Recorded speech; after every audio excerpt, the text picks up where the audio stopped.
nalala nyo yung sa People's Initiative.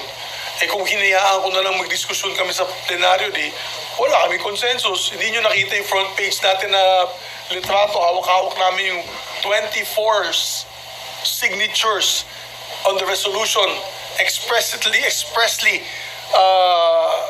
going against that fake People's Initiative, di ba? I had to get that through consensus, through consultation. So that's my style.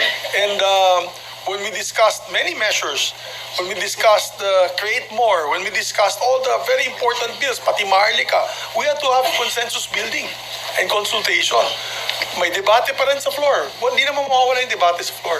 Pero at least, ang kagandahan yan, alam nila yung issue. Diba?